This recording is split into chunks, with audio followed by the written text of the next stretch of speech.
Oke, yuk kita bedah bareng-bareng.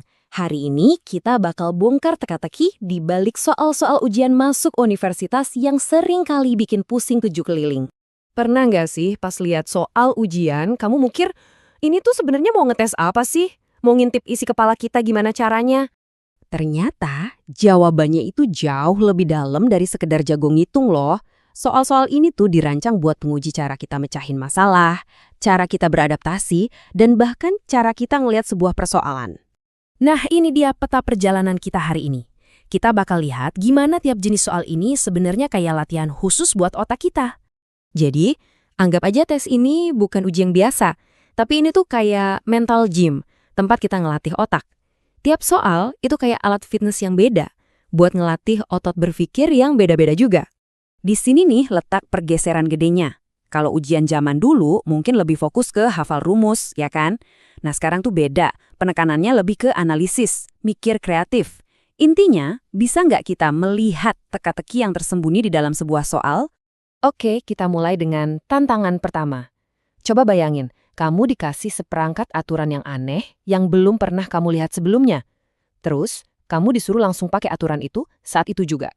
Coba perhatiin deh, aturannya aneh kan? Nggak biasa. Nah, tugas kita di sini bukan buat mempertanyakan aturannya, tapi buat ngikutin aja dengan setepat mungkin. Ini tuh tes murni buat logika. Bisa nggak kita nurut sama sistem yang asing tanpa bikin asumsi sendiri? Jadi kuncinya satu, jangan panik. Kita pecah aja soalnya. Mulai dari yang paling dalam dulu ya, si 2 itu. Oke, 2 itu genap dan non-negatif, berarti kita pakai aturan pertama. Hasilnya 3. Sip. Sekarang soalnya berubah jadi 1 dikurangi 3, alias -2. Nah, -2 ini masuk kategori genap dan negatif, jadi kita pakai aturan yang kedua. Dan hasilnya 9. Bukan karena hitungannya susah, sama sekali bukan. Tapi karena kita disiplin ngikutin prosedur yang udah dikasih. Jadi, yang dites di sini apa dong? Yaitu tadi, kemampuan buat tetap tenang di bawah tekanan, baca instruksi baik-baik, dan nerapin aturan baru dengan benar. Ini skill dasar banget buat mecahin masalah di bidang apapun. Oke, tadi kan kita belajar buat ngikutin aturan. Nah, tantangan selanjutnya, kita justru ditantang buat nemuin polanya. Kita pindah nih, dari logika taat aturan ke persepsi visual. Pertanyaan ini kelihatannya gampang banget ya. Cuma disuruh ngitung persegi kan? Tapi disitulah jebakannya. Mata kita itu seringnya cuma ngelihat yang paling jelas aja. Nah, ini dia nih momen ahanya. Kebanyakan orang mungkin berhenti di angka 11. Mereka ngitungin semua kotak-kotak kecil yang kelihatan. Tapi, orang yang jeli bakal coba mundur sedikit, dan dia bakal sadar kalau beberapa persegi kecil itu ternyata ngebentuk satu persegi gede yang ngumpet. Jadi totalnya ada 12. Kemampuan ini namanya dekonstruksi visual. Gampangnya, ini seni buat ngebongkar sebuah gambar jadi potongan-potongan kecil, tapi di saat yang sama kita juga bisa lihat gimana potongan-potongan itu nyambung jadi satu gambar utuh yang lebih besar. Oke, dari nemuin bentuk yang ngumpet di satu gambar, sekarang kita naik level. Kita coba cari titik temu yang tersembunyi di antara dua sistem yang kelihatannya beda banget. Di mana ya jalan mereka bisa ketemu? Jadi, kita punya dua fungsi nih, fx sama gx. Anggap aja masing-masing punya jalurnya sendiri.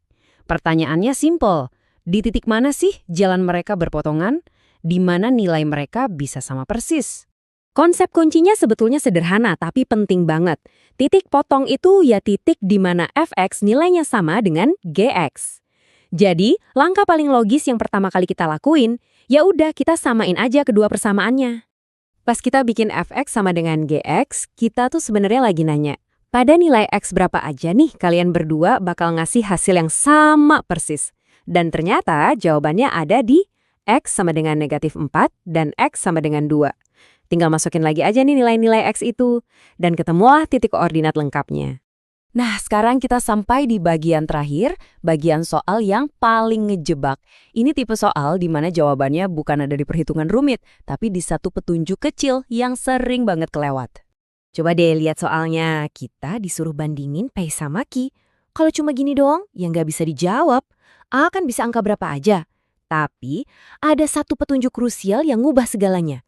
A adalah bilangan prima. Nah, ini dia intinya, problem solving level tinggi. Informasi paling penting itu seringnya bukan angka, tapi sebuah syarat atau batasan. Kata prima di sini, itu kekuatannya ngalahin angka manapun di soal ini. Jadi gini logikanya, kita nggak perlu tahu A itu angka pastinya berapa, cukup tahu sifatnya aja. Oke, bilangan prima terkecil itu berapa? 2 kan? Berarti nilai P yang paling kecil itu 2 dikali 2, yaitu 4. Nah, karena 4 itu udah pasti lebih besar dari 3, ya udah berarti P pasti selalu lebih besar dari Q, nggak peduli A-nya mau pakai bilangan prima berapapun.